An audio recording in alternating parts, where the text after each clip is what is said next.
भगवान श्री रामानुजाचार्य जी ने कितने अभक्तों को भक्त बना दिया। रामानुज स्वामी के एक शिष्य थे श्री धनुर्धर दास, पहलवान थे, खूब लंबे चौड़े पहलवान,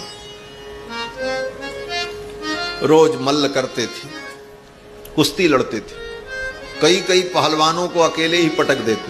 ऐसे पहलवान थे धनुर्धर दास। लेकिन एक सुंदर स्त्री में आसक्त थे और इतनी आसक्ति उनकी थी कि वो स्त्री जब चलती थी तो उसके सिर पर स्वयं छाता लगा करके चलते थे कि कहीं धूप पड़ने पर ये कुम्हला न जाए। इसकी आंखें कमल के समान मुझे अत्यंत प्रिय हैं, इसकी आंखें कहीं कुम्हला न जाएं। और उस सुंदरी की आंखों को ही देखा करते थे। और जब वो चलती थी सुंदरी तो धनुर्धर दास छाता लगा करके उल्टे पांव चलते थे उसके सामने, जिससे उसका चेहरा देखते रहे। ऐसी आसक्ति थी, घोर आसक्ति। रामानुज स्वामी जी ने देखा, रामानुज स्वामी को लगा ये व्यक्ति कितना आसक्त है, लेकिन इसकी आसक्ति की जो दृढ़ता है ये बड़ी विलक्षण है। अगर यही आसक्ति इसकी भगवान में हो जाए तो इसका तो कल्याण हो जाए। अगर इसकी इतनी आसक्ति भगवान में हो जाए तो इसका कल्याण हो जाए।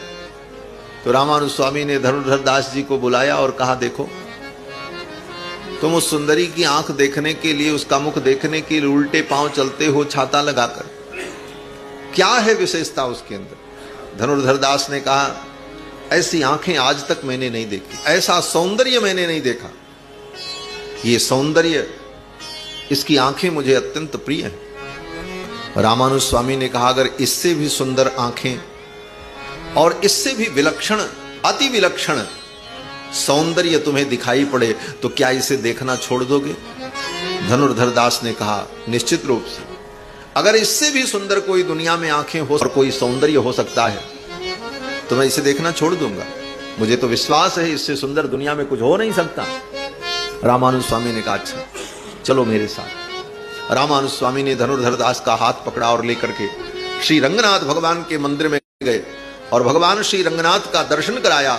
और धनुर्धर दास ने भगवान रंगनाथ के सौंदर्य को जब देखा, उनके आंखों की सुंदरता को जब देखा, तो धनुर्धर दास उस सुंदरी को भूल गए और भगवान को साष्टांग प्रणाम किया और सदा सदा के लिए भगवान के परम भक्त